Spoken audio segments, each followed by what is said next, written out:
Assalamualaikum warahmatullahi wabarakatuh. Perkenalkan, kami dari kelompok 6 yang akan membahas mengenai perencanaan negara.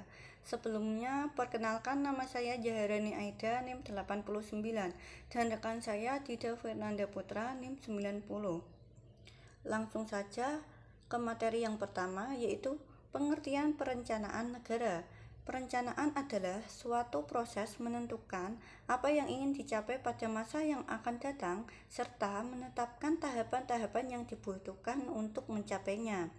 Sementara, menurut Bintoro Cokroaminoto dalam Husaini Usman 2008 menyebutkan, perencanaan adalah proses mempersiapkan kegiatan-kegiatan secara sistematis yang akan dilakukan untuk mencapai tujuan tertentu. Dan untuk Prajudi Atmosudirjo dalam Husaini Usman 2008 juga berpendapat bahwa perencanaan adalah perhitungan dan penentuan tentang sesuatu yang akan dijalankan dalam rangka mencapai tujuan tertentu, siapa yang melakukan, bila mana, di mana, dan bagaimana cara melakukannya. Sementara Wijojo dalam Lembaga Administrasi Negara menjelaskan perencanaan pada asasnya berkisar pada dua hal. Yang pertama, penentuan pilihan secara sadar mengenai tujuan-tujuan konkret yang hendak dicapai dalam jangka waktu tertentu atas dasar nilai-nilai yang dimiliki masyarakat yang bersangkutan. Yang kedua, pilihan di antara cara-cara alternatif yang efisien serta rasional guna mencapai tujuan-tujuan tersebut, baik untuk penentuan tujuan yang meliputi jangka waktu tertentu, maupun bagi pemilihan cara-cara tersebut diperlukan ukuran-ukuran atau kriteria-kriteria tertentu yang terlebih dahulu harus dipilih pula. Berdasarkan definisi-definisi yang ada di atas, dapat disimpulkan bahwa perencanaan negara adalah suatu rangkaian keputusan yang dibuat sebagai pedoman yang menjadi patokan dalam pelaksanaan kegiatan untuk mencapai suatu tujuan dengan sumber daya yang tersedia yang telah dirumuskan dengan baik oleh Badan Perencanaan Pusat. Materi yang kedua yaitu tujuan perencanaan negara. Tujuan perencanaan negara ini ada 4.